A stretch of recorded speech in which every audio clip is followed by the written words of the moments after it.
Good day, grade 11. We are now in the last lesson for this week.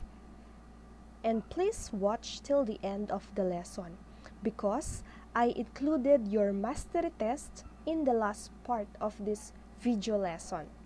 I know you are ready. So let's start the lesson 7, which is computing the mean and variance of a discrete probability distribution. We have here the following steps in calculating the mean and variance of a discrete random variable. So let's first have the example number 1. Number of cars sold. The number of cars sold per day at a local car dealership along with its corresponding probabilities is shown in the succeeding table. Compute the mean and variance of the probability distribution by following the given steps. So for the first step, we have solve for x times p of x by multiplying each value of the random variable x by its corresponding probability p of x. So we have here the given table. So the number of cars sold x, 0, 1, 2, 3, and 4, together with its probability or p of x. So for 0, we have the probability of 1 over 10. 1, 2 over 10. For 2, 3 over 10. 3, we have 2 over 10. And 4, 2 over 10. So in here, it says that you need to multiply x times its corresponding probability. Okay? So we have 0 times 1 over 10 is equal to, it's 0.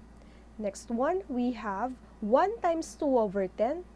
So you need to multiply the numerator times the whole number times the numerator. Then copy the denominator. So we have 2 over 10. Next, 2 times 3 over 10, 6 over 10. 3 times 2 over 10, we have 6 over 10. And then 4 times 2 over 10 is equal to 8 over 10. Okay? So that's it. Ganun lang ang step number 1. Step number 2, after we multiply x times its probability, you need to calculate the mean or mu by adding the results obtained in step number 1. Okay? So, anong gagawin? I-add lang. You'll just get the summation. Okay? So, no need to write 0 because it doesn't have a value. So, mag-start na tayo sa 2 over 10 plus 6 over 10 plus 6 over 10 plus 8 over 10. So, if you will add all the numerator, we will get 22 and then copy the denominator. Okay, so 22 divided by 10 is equal to 2.2. So, therefore, our mean or mu is equal to 2.2. The next step. Okay. So, for step 3, solve for x squared times p of x by multiplying each value of the random variable x by its corresponding result in x times p of x. Okay. So, for the formula, so x squared times p of x, pwedeng gawin mo na lang daw, you'll just multiply x times its the result that we obtained a while ago. Pwede yun. Pero, pwede rin i-follow natin yung formula na you need to square x then times to its probability. Okay? Pares lang naman kasi ang sagot doon. So, for the first one, we have 0 squared times 2 over 10 is equal to 0. Because 0 times 0 is 0 times 2 over 10 is still 0. The next one, we have 1 squared times 2 over 10. So 1 times 1, we have 1, times 2 over 10 is also 2 over 10. The next one, we have 2 squared, or 2 times 2, which is 4, times 3 over 10, we have 12 over 10. 3 squared, which is 9, times 2 over 10 is 18 over 10. Then lastly, 4 squared is equal to 16 times 2 over 10. Okay, the answer is 32 over 10. Or pwede rin naman, ganitong gawin. So, yung first column and the third column, you multiply. Parehas din na makuha yung sagot. Okay? Then, fourth step, okay. So, ang gagawin lang, i-add ulit. Get the summation obtained in step number 3. Madali lang. Okay. So, get the summation. We have 2 over 10 plus 12 over 10 plus 18 over 10 plus 32 over 10. Okay, we have 64 over 10. 64 divided by 10, we have 6.4. Okay, so remember, our mu a while ago is equal to 2.2. The next one is 6.4.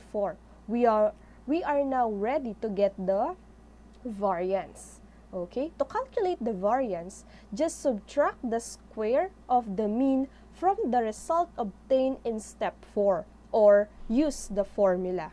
Okay, so for the variance, we have the sigma squared is equal to the summation of x squared times p of x minus the mean squared. Okay, so 6.4 minus 2.2 squared.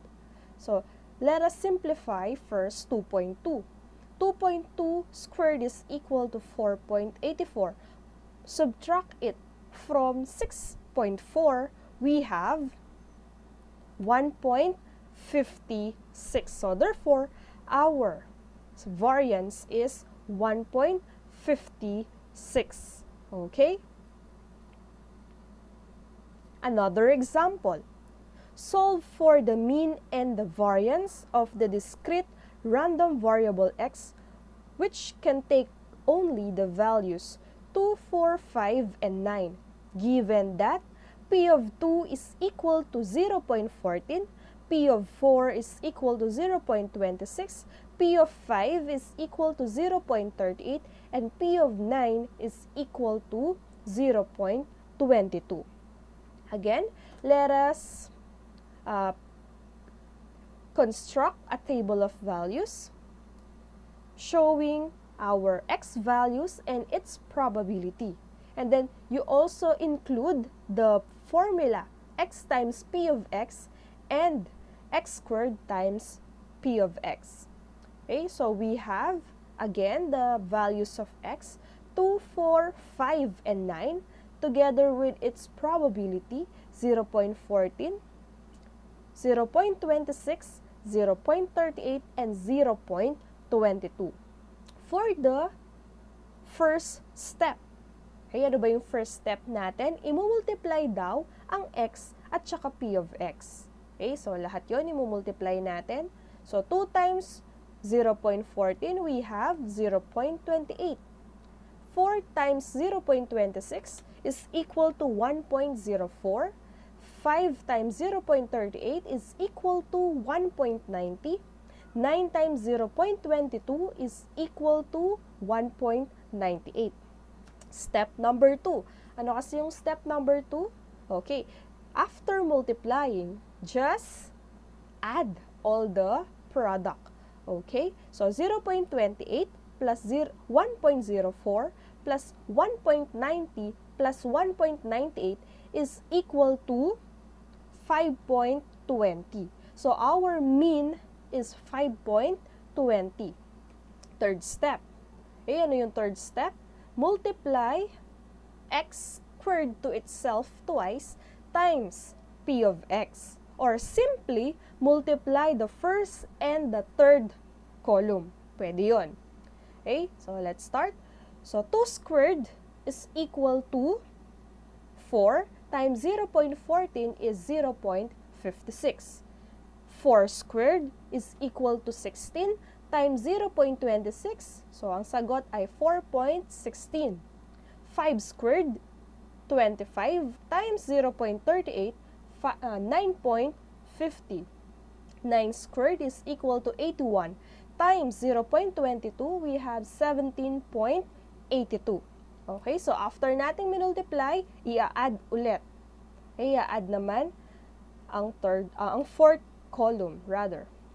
So we have 0.56 plus 4.16 plus 9.50 plus 17.82 is equal to 32.04. Okay, so meron na tayong dalawang summation. We are now ready to get the variance. Okay, so for the variance, just write the formula.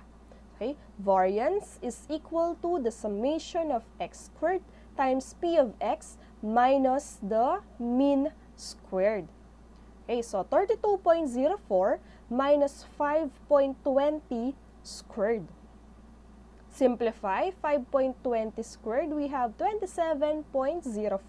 Subtract it from 32.04, you will get 5. So our variance is equal to 5.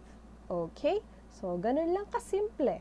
Kung may tanong kayo class, you can replay again the video. Okay? So, for your mastery test. Okay, so for this week, ito lang ang mastery test nyo.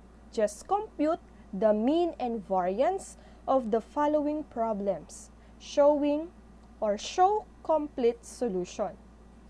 So, we have letter A, solve for the mean and the variance of the discrete random variable x, which can take only the values 0, 2, 3, 4, and 8, given that P of 0 is equal to 0.30, P of 2 is equal to 0.13, P of 3 is equal to 0.17, P of 4 is equal to 0.29, and P of 8 is equal to 0.11. So, gagawa lang din kayo ng table of values. 4-column table of values. So, kung ano yung napanood nyo kanina, ganun din ang ifa-follow nyong solution. Okay? So, for letter B, we have the values of x, 1, 3, 5, and 7 together with its probability. 1 over 11, 3 over 11, 5 over 11, and 2 over 11. Okay? So, that's it. Ganun lang ka-simple ang lesson 7. I hope you learned something from it. Have a nice day!